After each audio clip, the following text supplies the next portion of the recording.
Week 9, the scouting report, SJ-R.com. Jim Ruppert, Dave Kane. The playoff situation is pretty well set. Pawnee is in. New Berlin wants to be. Yeah, there's several 4-4 area teams, and that's one of them. Friday night, New Berlin hosts Pawnee. Obviously, a must-win for New Berlin. 5-4. They'll probably have enough playoff points if they can win. The Pretzels have lost a couple of close games. They gave Auburn a very stern test, lost that one, lost a very close game to Virden early in the year. I like New Berlin. They're playing at home.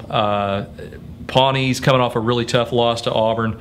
They're both ball control teams, I think, but I don't know. I just think maybe the Pretzels, I just like them at home. Pawnee keeps it going. They've got to get momentum going into the playoffs. I think they play off the 6 instead of the 2, and I think they go in and they get a win over there. Auburn and Virden, the war on Route 4, and is this the last time they'll play? Well, last time is on an annual basis. After this, they won't play again until I think it's 2011, a couple of years because of conference shifts. So this is like, as far as consecutive, the 91st year as far as annual stuff. I think Auburn leads the series by maybe 5 games. It is one of those, it's a true rivalry. Oh, absolutely. Auburn's undefeated.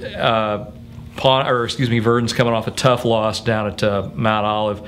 I like the Trojans. I think they've kept the momentum going. They had a couple close wins, but I like their chances against Virden. Bates is throwing at Dombacher. Is Dombacher back? He's back. He's back and healthy. Yeah. I think Auburn's on a roll, and they're going to go into the playoffs rolling. Yeah. Still, another team in the playoffs for the first time, Pleasant Plains. And what about the irony there? They play at Rushville. They play at Rushville. Yeah, Plains will be in the playoffs for the very first time. Rushville is 2-6. They're going to be out of the playoffs for the first time in 18 years. So it's kind of an unusual matchup there. Pleasant Plains, they bounced back last week from their only loss. They just keep controlling the ball. Even though it's at Rushville, Rushville's struggling. I think the Cardinals will go into the playoffs 8-1. I like that too. I'm going to go with Pleasant Plains in that one. And then we got PORTA plays at the Giant. PORTA needs to win 4-4. PORTA plays at Carthage, Illini West. Sorry, fellas. It's tough. PORTA lost. It was almost a must-win last week against Athens, and they lost a close game to Athens. That leaves them 4-4, playing the second-ranked, going on the road, playing the second-ranked team in the state. They've scored 50, 60 points the last few games.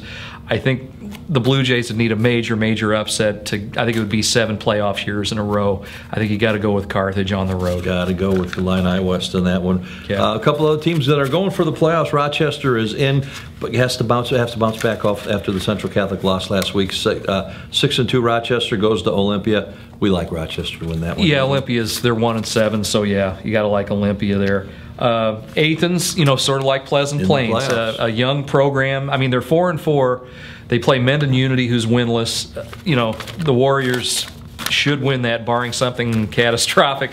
So, congratulations to Athens too. Assuming they do win, so they'll be in the playoffs also.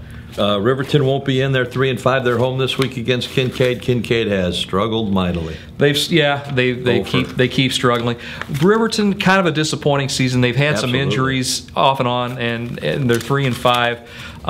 Hopefully they will be back next year, but hopefully they can finish on a high note. Next week it's the playoffs. We'll be back for more scouting report next Thursday. Stick around on it. SJ-R.com.